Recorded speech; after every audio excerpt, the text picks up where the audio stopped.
We are right now in this wonderful theater, the Delphi Theatre, which has been a silent movie cinema built in 1928. And this is located in Berlin-Weißensee. I was fascinated of the Netflix series Babylon Berlin that was filmed here. So that's what I remembered when I came in here. I said, this is a place. Otherwise, I only have heard from Stefan, who talked for years about the Delphi already. He said, it's such a great place, you have to go there.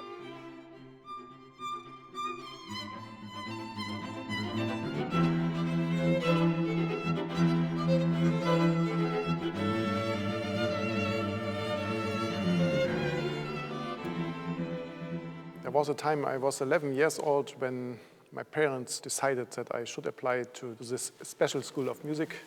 Well, we all met at the Eisler School, and that was beginning of the 80s. Tim, the first violin, and me, we were in the same class, starting sixth class. So we were 11, 12 years old, long time ago. At this age, I met Stefan, our cellist, and Frank was already class above us. I came to Berlin from Neubrandenburg with 12 years, and there I met Tim and Stefan, the cellist, where Stefan Feland, the viola player, I have met even earlier in a music school orchestra.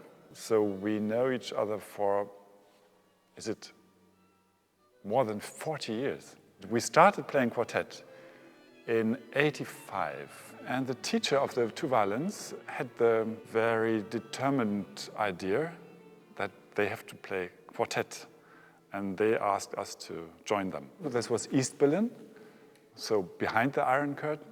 That's the area where I spent the most time, and I think it's a very colorful heart of Berlin. There's lots of different things, so big museums, there's nice restaurants, a lot of culture. I'm a Berliner, and actually I've been born in Prenzlauer Berg in East Berlin. Berlin is still a vibrant city, and when I moved here, coming from a smaller town, that was quite amazing to study and to live in the center of East Berlin, and the border was very close.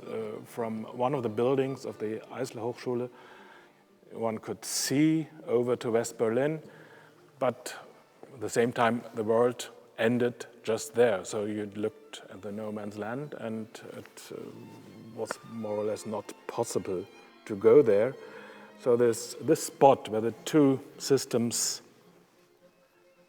didn't meet, but that spot was always very interesting and fascinating in a way. Berlin is the town I lived most of my life in, and I have been living in different areas. So main relation is probably Prenzlauer Berg, Mitte, where the Hochschule was, and also Lichtenberg. We have been living in such a new build, I don't know how to call them. They don't look so nice. It's just new build block. During the time when I attended the school, and I had to practice a lot, and we had big difficulties because the noise of the violin came to our neighbors, and we were kind of forbidden to practice after 7 o'clock, which was really hard at this time and sort of nerve-wracking. But we couldn't move because in East Germany it was like if you had a flat big enough for the family, then you were not allowed anymore to move.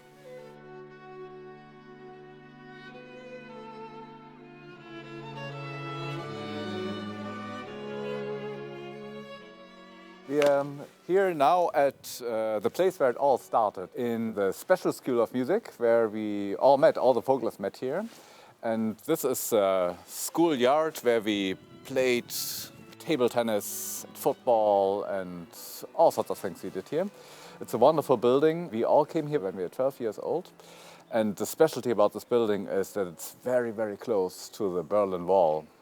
It was just next to the wall, and this was a scary thought, or is a scary thought when you think about it now. Back then it seemed to be quite normal.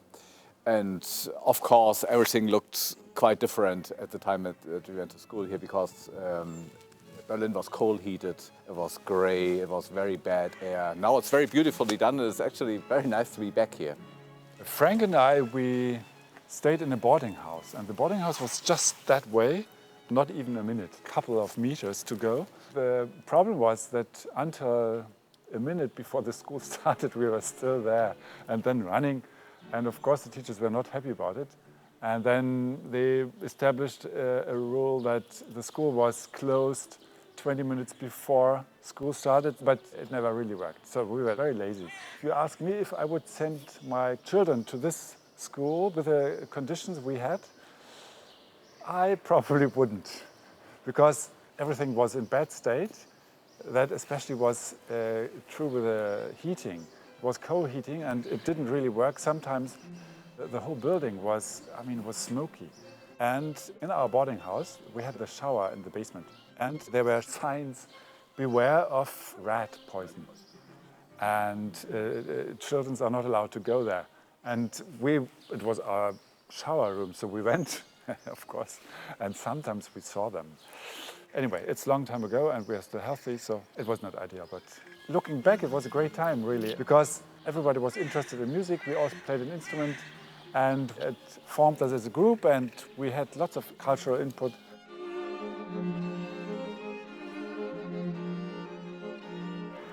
Now we are standing in front of the subway station and right there, the red building is our boarding house. I think we have lived in every room because every year you are changed and mixed again with other people. And you could look over to the west. It was interesting. I could see, for instance, some neon letters saying H-E-R, which means hair, like come here. Of course, it meant Hertie or something. It was like a chain of stores or so. It was the first thing I did when I went to the west to see what this word means, because I never could see it fully, only a few letters. The wall was just 100 meters from here. And this street was a dead end. This street had no traffic at all. And it was just a very different world in those days.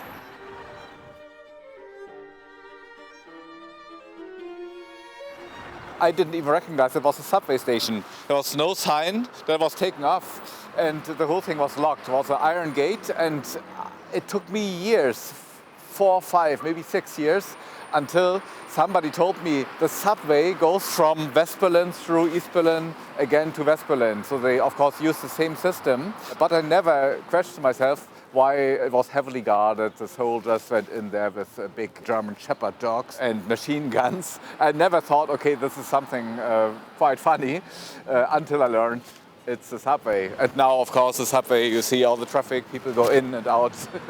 Everything is open and normal again.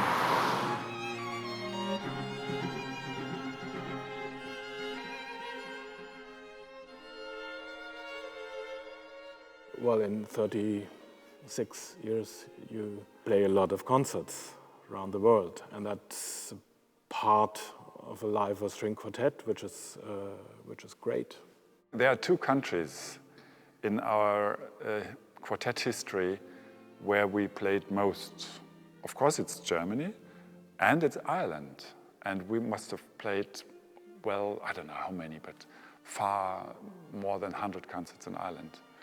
And so I consider Ireland our almost second home. We have played all over the world, and the most we've played in Germany, of course, and there, especially in Berlin. And I think second would be Ireland. Of course, Ireland was one of our first countries we could go when the wall was still in there. And then we came back for so many times, and then we had the residency in Sligo. So actually, I feel half Irish.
Thank you.